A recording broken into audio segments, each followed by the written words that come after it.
Too Sweet Wrestling Podcast. Ladies and gentlemen, it is 3/16, happy Stone Cold Day, and this is episode 11 of the Top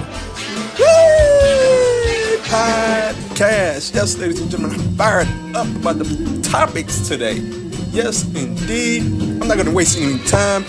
You know the YouTube channel, OMG Corey B. You know the Twitter handles, at OMG Corey B and at 2SweetPod. If you want to find all the episodes, you can find them on the website 2sweet.podomatic.com. That's the number 2sweet.podomatic.com. So let's get right on into it. We're going to start with the Too Fast, Too Furious questions of the day. And how this works is I put a minute on the clock, I give my thoughts, and I'm out in 1 minute, and we're moving on. So we're going to start off with John Bravo. Again, we're starting off with John Bravo. This guy is something, I tell you. And timing is just crazy because last week I was talking about John Bravo and how his time was up, and I was saying that, look, you need to show something now. And I get off of this podcast, and it then already came out that he was talking about Luther Reigns at the time. So I don't know what's going on right now. The story could have been broke by now, or the story could have been broke that he had nothing. So let's go ahead and get to this on Friday. This was on John Bravo's Instagram account on Friday. Everyone will see how real this really is. Talking about this Friday. Only on Johnny Bravo TV on YouTube. Runtime is 25 minutes, 10 seconds. So we're going to start the clock right here. So here we are again. Johnny Bravo. What kind of name is that, first off? But he says he has evidence. After last week, he came out and said, when the Luther Reigns story came out, he said that, yes, he knows that Luther Reigns and Roman Reigns are two different people. He still has evidence. So here we are again in this situation. WrestleMania just weeks away, and this guy's lingering over the WrestleMania main event. So my thing is, if you have something, look, it's time. You're back on the clock once again. You didn't have anything last week. What you got this week? If you don't have nothing, just stop holding Roman Reigns' name over the fire and then please get out of the way. But if he does have something, look, we got an interesting situation here to where if he says what he has is true, this is going to dramatically alter the WrestleMania main event, and it'll be interesting. You know, something will come out eventually at some point, whether he's right or whether he's wrong. So moving on. What are we going to move on to next? We're going to move on to WrestleMania. We're going to start the clock right now. WrestleMania 35 has its location, and it has been announced they are going back to New Jersey. They're going back to MetLife Stadium. Philadelphia and Detroit were considered, but New York is a done deal. They're going back. They just had WrestleMania 29. That was the horrible twice in a lifetime storyline with John Cena and The Rock. Don't get me started on that. But we're back, and I gotta say that I don't really like WrestleManias being redo. We just redid. We're doing redoing New Orleans this year. Excuse me. I don't really like that it's going back to New Jersey so fast again, because we're just doing a redo. I mean, I understand when they come to New Orleans, it goes down to New Orleans, but it is what it is. I like to see these cities like Atlanta, Minnesota get a WrestleMania. They have brand new stadiums. I would like to see them get a brand new stadium, hopefully for WrestleMania 36. Next up, ladies and gentlemen, it is going down. We have Lucha Underground versus Impact Wrestling. I'm going to start the clock right here. It is going down, Lucha Underground versus Impact Wrestling at WrestleCon in New Orleans, WrestleMania weekend. The first match has been announced. Aerostar, King Corno, and Drago versus Impact's DJZ, Andrew Everett, and my boy, Desmond Xavier. That match is going to be bananas. We have also another announced match, Sami Callihan versus Eddie Edwards. Look, this is going to be phenomenal. That three-way match is just going to be banana spots everywhere. I'm pretty sure Sami Callihan and Eddie Edwards is going to have a good match as well. This WrestleMania weekend is just the most difficult weekend of all time. You got Ring of Honor Supercard going on. You got NXT TakeOver going on. At the same time, it's like WCW versus WWF in 2018. I don't know what I'm going to do on Saturday night, but on Friday night, I will be watching Lucha Underground versus Impact Wrestling. We have all the top names coming, and this is going to be a fantastic match. fantastic event from top to bottom, and I'm very much looking forward to all the matches, all the names that's going to be announced, and I will be there for it, watching it. Well, I won't be there, but I'll be watching it on Twitch. So that's the Too Fast, Too Furious questions of the week. We went with 3 this time, had a good time doing it. So let's get right into our topics of the week. First up, the Fabulous Moolah Women's Battle Royal. How about this topic? It was announced on Monday Night Raw that WWE would be having a Women's Battle Royal named after the Fabulous Moolah. And I gotta be honest with y'all, I didn't even see it or notice it the first time around, because that night, there are times when I go on my YouTube and I like to do YouTube videos right as Raw is going on, because I have the emotion, I'm feeling something right then and there, and that's what I did right then and there. I did a video on Roman Reigns and the Vince segment. So there's a lot of things that I missed as Raw was playing in the background. So I missed this, but I saw the uproar on Twitter. And I gotta admit, I knew about Fabulous Moolah's past, but I didn't know every single thing. And I gotta admit, that's one of the great things about wrestling Twitter. Look, we all unite together on something when there's an injustice in wrestling, and we all know it. We all unite together despite how many times we may disagree, despite how we feel about each other, or despite what kind of arguments we get into. When it comes to right is right, we all agree and we all hop on it. And immediately, I saw it down my timeline. I follow a lot of wrestling fans, a lot of wrestling podcasts, what have you. And we're talking about Fabulous Moolah, and immediately, if you just search Fabulous Moolah, you see it all. You either see it all, you see a link to every single thing. You see everything. You see everybody crying out. And the first thing I said was, oh man, they got to change this. Because on SmackDown, they doubled down on it. And I said that, man, that WWE is doubling down on this tribute and the name. Like, they got to change it. They have no choice.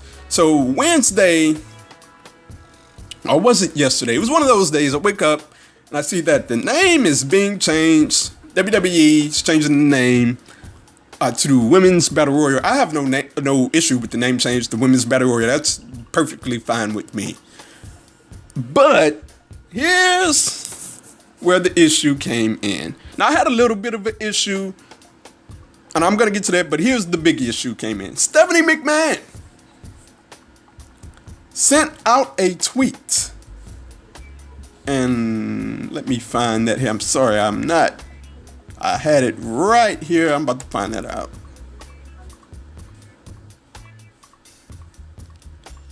And here we go. About getting into this right. Now, her tweet said, "Thank you, WWE Universe, for using your voice. What remains most important is that the Wrestlemania Women's Battle Royal will be a historic match and is part of WWE's unwavering commitment to our women's division. Hashtag Women's Evolution. Hashtag change the name." Oh man, I gotta tell you, this is something, man. This WWE is something. They are narrative changers. Because get out of here with that tweet. Look, I know from some aspects of her, she really meant that. She really meant what she felt in that tweet. So I'm not saying it's disingenuous, but what I am saying is we didn't get them to change that name. For as much outcry as we outcried about, it didn't happen when we started outcrying about it. If WWE saw something wrong with it, they would not have named it the Fabulous Moolah Battle Royal in the first place. Well, I'll take that back. They saw something wrong with it. They just thought that it would slip through the cracks. And apparently it didn't. In 2018, we find out stuff. It's the social media era. You can't just pass something through the cracks and then just hope that nobody notices. We outcried, and I'm gonna tell y'all what changed it. The sponsors changed it. Because look, we outcried on Monday, nothing happened. And look, that Tuesday, I know by that Tuesday, WWE had then saw all of the emotion and outcry that was being raised by the public on Twitter. So they didn't change it then. When the sponsors came in with Snickers came in and basically said, this is unacceptable. Then you know what? Magically the name changes. So don't let WWE change the narrative. I'm not here to say that WWE didn't hear our voices, but what I am here to say that is that if Snickers didn't hear anything about this, let's play this scenario. Let's say Snickers didn't hear anything about this. You think WWE would have changed the name? Because I don't. I think if Snickers had jumped in and said, this is unacceptable, everything would have stayed the same. And it's just how it goes with these things. When those sponsors jump in, it is time to change. And it is time to finally listening to the public outcry. So they changed the name. What I am going to give them is props on that. They had the decency to change the name. But it did take the sponsors getting involved. So I'm going to move on here.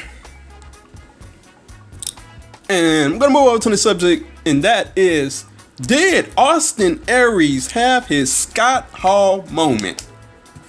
Stick with me here. Austin Aries. I have yet to give my opinion on this. Austin Aries came out on the Ring of Honor pay-per-view 16th show. Ring of Honor 16th anniversary. Jeez, I can't get that out. Ring of Honor show pay-per-view and challenged Kenny King for the television title. Said that was the belt he's never won. And it was interesting. He had the Impact Wrestling title on his waist amongst with other titles as well. And when this happened, everybody flipped out. Social media flipped out. And what I'm here to say is, look, this may be Scott Hall. This may be Austin Aries' Scott Hall moment. Scott Hall. The Monday Night War, Scott Hall jumps to WCW. He jumps over the rail and cuts a simple promo, and it becomes the most iconic thing. One of the most iconic promos in wrestling history. Starts a war that everybody remembers, and it was all because of Scott Hall. Now, Austin Aries didn't cut the same promo, but if this leads to a working relationship with Impact Wrestling, Ring of Honor, and in turn, Lucha Underground and New Japan Wrestling, we will all come back to this moment and say that it was Austin Aries that started it all. Look, I'm one to say that wrestling is never going to get back to what it was in the 90s. And I'm not here to be negative on that. It's just, it is what it is. The world in general is not going to accept wrestling the way it did in the 90s. Wrestling is not going to be bigger than the NFL. So, I mean, look, it is what it is. It's not going to be like that anymore. However, we can have one of the biggest things since the 90s. And I've been saying this for a while. If all these companies work together. Look, if you're not WWE, the money is in collaboration, not competition. The way I look at it is, if all of these companies work together, those four companies, they all work together, we all build to this big pay-per-view, it would be phenomenal. Look, I mean, you got to split the revenue 4 different ways, so that's a problem, or that's not making as much, but the promotion is in the event alone, not so much in the revenue that you make. You're gonna get a push out of this as a company, because this would be a phenomenal pay-per-view if they ever did it. I'm really hoping that Ring of Honor and Impact will work together. There was speculation right out the gate that, that this wasn't a working relationship. Everybody throwing cold water on the moment. And I'm like, man, let's just let this percolate and see what happens in the future. Maybe it will happen. And I'm hoping that it will happen, because this would be huge. Ring of Honor, Impact, Lucha Underground, and New Japan Wrestling. This would be great. I mean, Ring of Honor is doing some good things for themselves. But my thing is, why be good when you can do something legendary? And if four companies work together, it would be legendary. It would be one of the biggest things since the 90s, and I hope that it happens. I could sure use a glass of water right now, but I'm moving on. And that's the next subject is, should Undertaker be wrestling at Wrestlemania? This is a touchy subject because no matter what era of wrestling that you've come up in, you've seen The Undertaker. And first I'm going to set this up. I'm going to get started with how it all came about. I'm going to talk, I have written down as my first subject, Cena nonsense promo. Look, Cena cut this promo last night, on Monday Night Raw, and everybody got caught up in the delivery. Like, Cena's delivery, as far as his promos go, is one of the best of his era.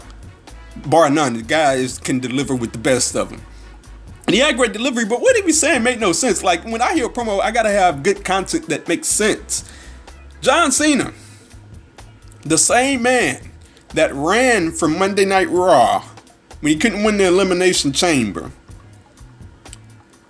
and ran to SmackDown to get into the Fastlane main event. Then he ran from SmackDown because he didn't win the Fastlane main event back to Raw. This is the same guy that's criticizing Undertaker for running after his losses. Come on, man. How am I supposed to buy into that?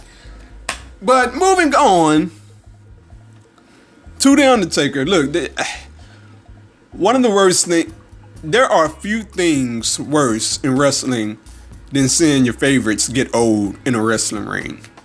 And as it pertains to wrestling, Undertaker is my second favorite of all time. Sting Taker. They're right with each other. And Undertaker got old a long time ago. However, and this speaks to the longevity of his career and the greatness of his career, he was still able to put on good matches even though he was older and when he got old. In my opinion, his last great match was with CM Punk. That was phenomenal. If I had my storybook ending,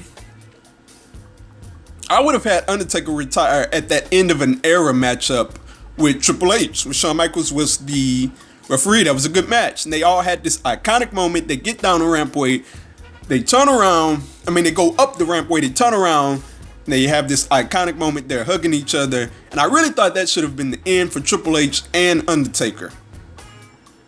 But here we are. Undertaker, what hurts me is that, look, I can't see Undertaker limping around in a match, man. It just hurts me. I'm watching the Roman Reigns match last year. I'm seeing Undertaker just barely move around, and I don't know. I was out of it for that entire match because that's one of my favorites, and I don't want to see him limp around like that. But here we are, and I'll tell you why I understand it.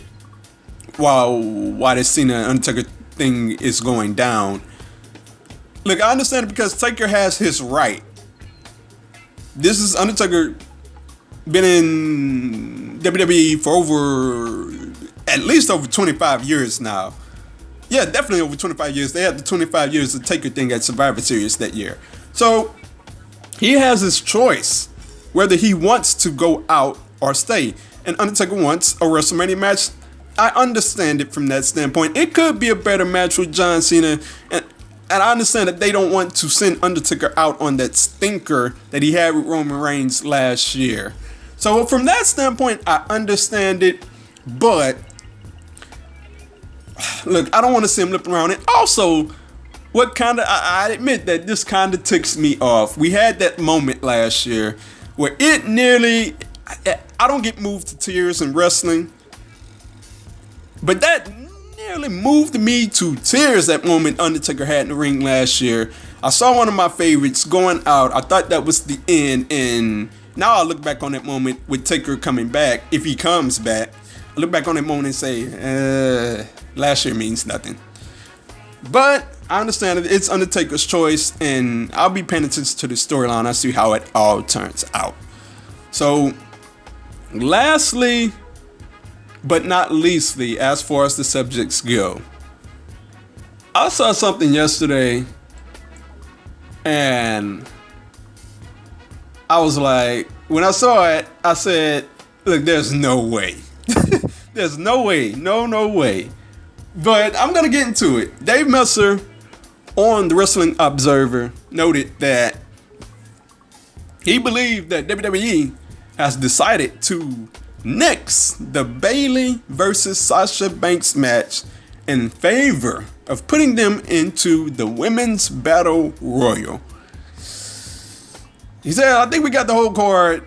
Got 14 matches listed, and I don't think they need more than 14. 14 matches. I don't think they need more than 14. I don't think they're going to have any more. They could still throw in Bayley and Sasha match, but I'm guessing they are both in the Battle Royal. So, let's go with this narrative here. If Bayley and Sasha is left off, nothing says Women's Revolution like saying you have too many matches. Look, if they leave this match off the card, this is one of the best built stories on the entire Wrestlemania card. And I don't have the entire Wrestlemania card on me right now, but am I interested in the tag matches more than I am Sasha Bayley? No. Am I interested in the United States title match more than I am Sasha Bayley? No. Am I interested in Triple H, Ronda Rousey, Kurt Angle, Stephanie than I am Sasha Bayley? No. Some people are, but I'm not. Look, there's a plethora of matches that I'm not interested in over Sasha and Bayley. They just don't have a stipulation, to which I think that hurts as well. They need a stipulation on it. This has been one of the best built stories for WrestleMania. The entire WrestleMania card. And they've been building it for months now. Leading up into the Royal Rumble. Sasha throws Bayley out. Sasha kicks out Bayley in the Elimination Chamber. Bayley jumps down off the ropes in a tag match with Sasha. And this has been so well told. I wish they just go ahead and throw in the heel turn, but they've sold this so well, and I think it's a travesty if they take this off the card for time reasons. Like, it's a 7-hour show. Like, they're gonna have a pre-show for the pre-show. It's like having an after party for the after party. They're having a pre-show for the pre-show, and you're gonna have 4 hours. I don't understand why matches get cut at WrestleMania. It has never been knowledgeable to me how you could have a 4-hour show with a pre-show and then have matches cut. And it just so happens to be the ladies matches that always get cut. I'm gonna stand up for them. It's always the ladies matches that get cut.